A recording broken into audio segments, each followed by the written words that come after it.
Coming up, Starbucks promises disposable cups won't be used in stores after 2030, but is that even possible? If I'm ever given the choice between a sustainable company versus one that really doesn't care, I'll always choose the more sustainable company. We'll discuss sustainability in the coffee industry.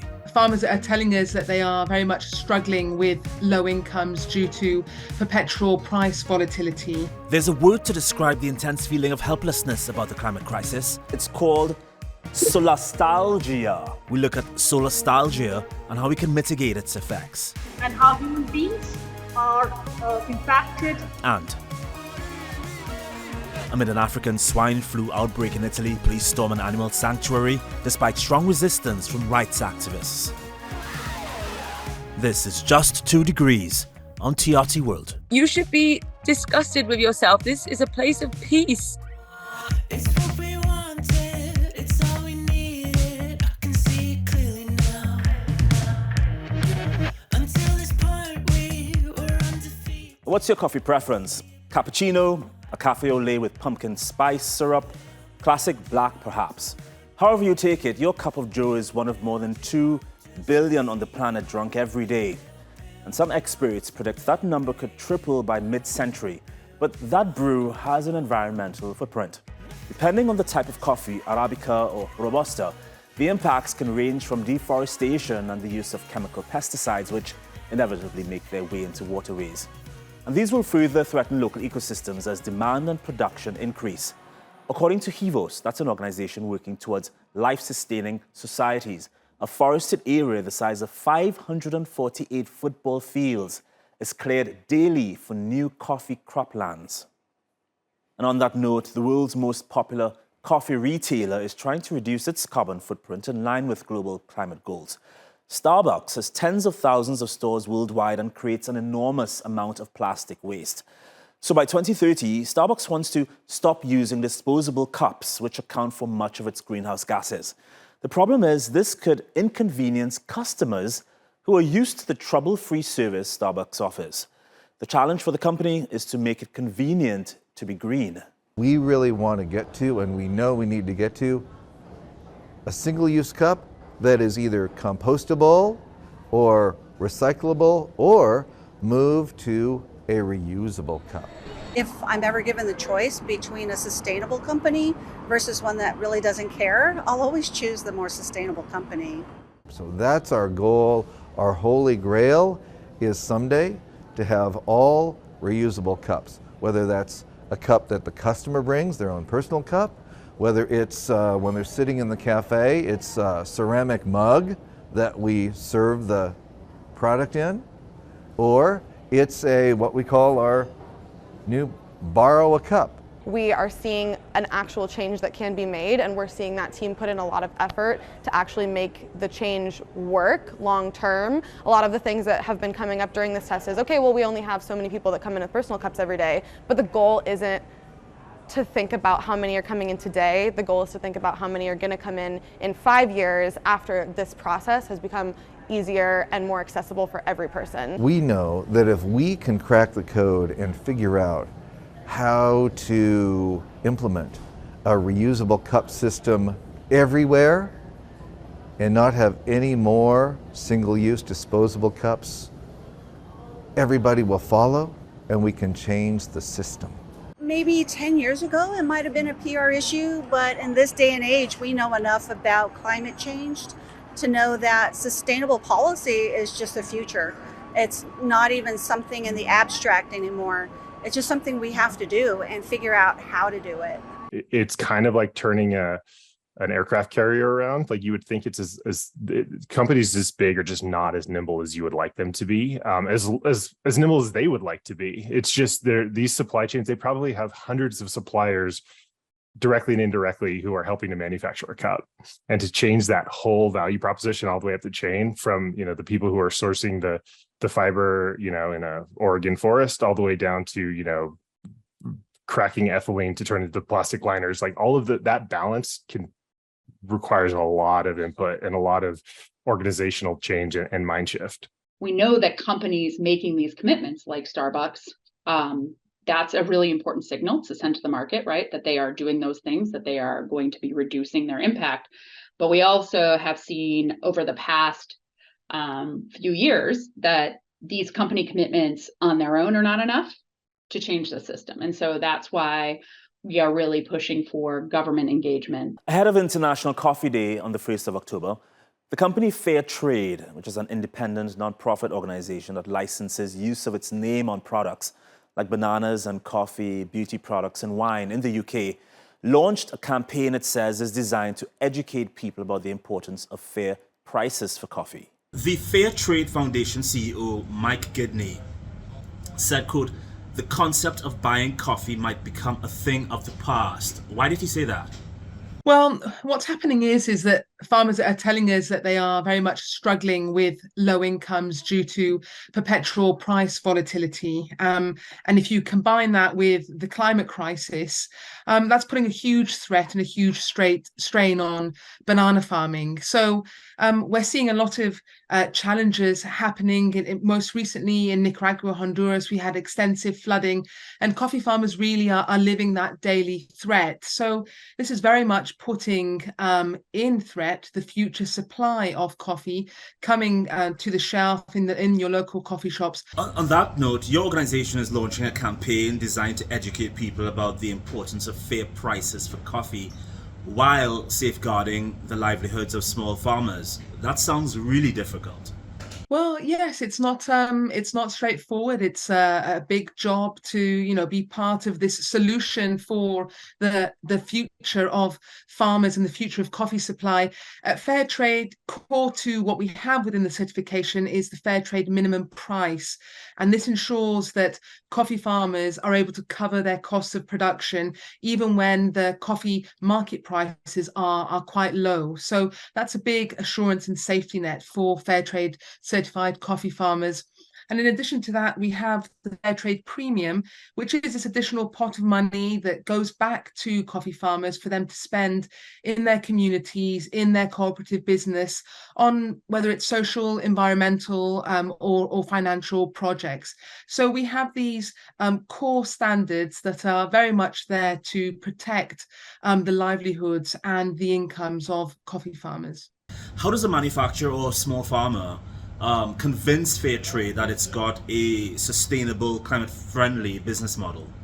Well, when you join Fair Trade certification, when you become a member, a big part of what we do is that we bring coffee farmers along on the journey. So we carry out trainings, whether it's things like good agricultural practices, helping them mitigate and adapt to climate change.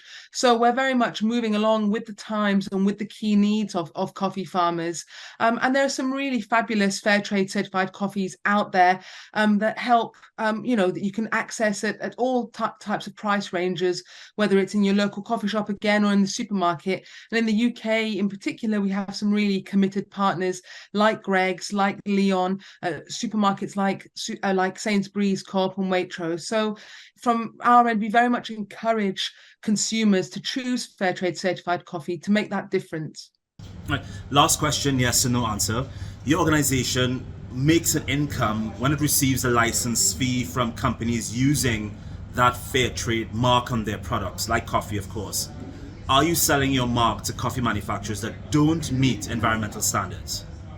So as part of using this license fee, it very much goes into the activities that take place on the ground. So that is funded by this license fee, as well as a Fair Trade Premium, which I've mentioned recently. And along the supply chain, where you have the Fair Trade certification, there are audits that take place. So we have a third party audit body called FlowCert, who carries out these audits to ensure that things are being carried out and work is being done properly. Right, so Anna, I'm having a very bitter coffee in a recyclable paper cup. How do you take your coffee? I take it long with a splash of hot milk in it. In July, the United Nations High Commissioner for Refugees welcomed a new partner to its green financing facility, which is a plan to provide monetary support to households and small businesses that are transitioning to renewable energy. The IKEA Foundation committed nearly $24 million to reduce the UN's carbon footprint by accelerating the transition of UNHCR offices to solar energy. The IKEA Foundation has now launched an initiative, in its words, quote, to support workers and communities in the global south who are impacted by the transition to renewable energy. talk about what is this new Just Transition Fund that your organization has launched? Yes, so we at IKEA Foundation believe that the climate it is not just about reducing emissions, it's also about centering people and a fair transition for all so that we can all share the rich opportunities as we transition to a decarbonized economy. However, this doesn't ring true in some of the resources and policies that are being designed for the transition. They always or most often tend to sideline communities that are at the risk of losing their jobs, their livelihoods, even their identity from this transition. So the Just Transition Fund is created with them, keeping them in mind and really supporting access to finance, economic diversification opportunities, and helping these communities that are at risk from the transition to not be left behind and be able to access the same opportunities that we all think will come and believe will come from the transition to a post-carbon economy. So in this project, or in this leg of the project, I'm not sure which one, you guys have chosen South Africa, Vietnam, Indonesia to focus on. Why these three countries, and what do you plan to do in them?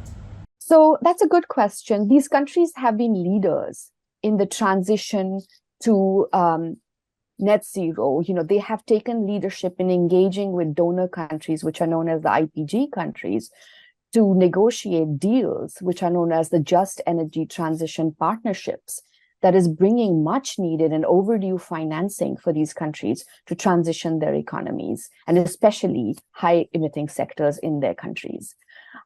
So these partnerships that are called the JET-B partnerships have been, South Africa has been the first country globally to negotiate that deal in Glasgow, followed by Indonesia and Vietnam. So we thought that these countries are ideal because the governments there are leading by example in delivering and committing to deliver a just transition. We also want that the money that is coming in from these transition partnerships and these financial flows actually gets accessed and reaches the people who need them the most. I should mention for our viewers that the IKEA Foundation is separate from IKEA stores, which has a huge impact on the environment. What sets your foundation apart from that parent company? Well, yes, I think you're correct. We are different. We are separate from the IKEA business. The IKEA Foundation is the philanthropic arm of IKEA of the IKEA family. It was founded by Ingvar Kamprad, who's also the founder of IKEA Business. The reason why he founded the foundation was because he wanted to address systemic issues around that block people from improving their everyday lives. He cared a lot about access to livelihood, sustainable livelihood opportunities to people. The foundation cares a lot about providing wholesome environment for children, within which climate is a big issue because that's a really big part of a stable environment and opportunities for families around the world. So the foundation's focus has really very much been about using its very expensive climate philanthropic capital because it's less and it's flexible, but it's very precious in many ways that communities can access this financing and organizations around the world can access this financing to really help civil society be an important partner in development. So a lot of this funding goes primarily to civil society organizations around the world. So the IKEA Foundation says it's separate from IKEA, which is in the business of selling furniture and has a big impact on the environment, reportedly using 1% of all the wood on the planet. The company's website acknowledges that unsustainable consumption and climate change are some of the biggest challenges for humanity, adding that with IKEA's size and setup, it can make a significant contribution towards a more sustainable world. However, a report 2 years ago called IKEA's House of Horrors by non-profit environmental group Earthsight said IKEA for years sold children's furniture from wood linked to vast illegal logging in Russia. The company later responded saying it cut ties with the logging companies in the report. So here's something we don't talk about often, how we feel. In this case, what the impending doom scientists warn us of is actually doing to a psychological state of mind. We're finally going to talk about this. Nidhi Nagabhatla is a sustainability science specialist and systems analyst. She's also a senior research fellow for climate change and natural resources program at the United Nations University. Professor, it's good seeing you. Thank you for your time. Thank you for. Of course, it's a pleasure. So there's a word to describe this deep anxiety one feels about our changing planet. It's called solastalgia. Right. So, yeah, that's right. Solastalgia has been positioned in the climate change narrative as a setting where people feel depressed, people feel saddened by within their home setting by what is happening around them in the environment. Initially, it is to be like related to activities like volcanoes or earthquakes or a disaster event. But in the recent past 15 years, we have seen that climate crisis has positioned solastalgia up in the discourse of mental health and psychosocial well-being of communities and people. So you mentioned a volcano, or I guess something like a tornado. If we experience that firsthand, we do experience trauma right after, which may last for a short period of time. But when it comes to the climate crisis, this is constantly coming at us year after year, sometimes month after month. Is that what makes solastalgia, let me get this word correctly, solastalgia so much more different to regular trauma? Well, yes, you're right. I mean, climate anxiety, eco-anxiety, climate griefs are different versions that are discussed along with solastalgia. Some of the research points that the effects can be short to medium term, depending on the exposure to shock events like disaster, tornadoes, storms. In other cases, like droughts or drying conditions or environmental degradation, pollution of a lake beside your house, you can feel the impact in a slow onset manner. So there are phases and there are different stages within the concept of solastalgia and ecological grief, and how human beings are impacted, their mental health is impacted, their psychosocial well-being is impacted. Okay, so solastalgia is just diagnosing people who recognize the globe is in trouble. What about climate deniers?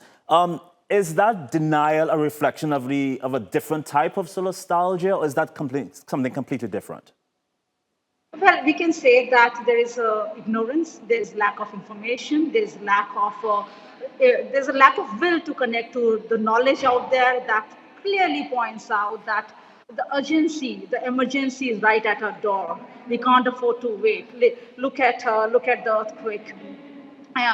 In Morocco, look at the flooding in Libya. Look, we have been today. I'm talking from an event setting in Belgium, where we are discussing the European floods of 2021 that left many people in the state of trauma. And also, we position this argument that besides recovery and response, there has to be dedicated financial and political commitment to address the mental health impacts of climate crisis and shock episodes. Last question before I let you go, Doctor.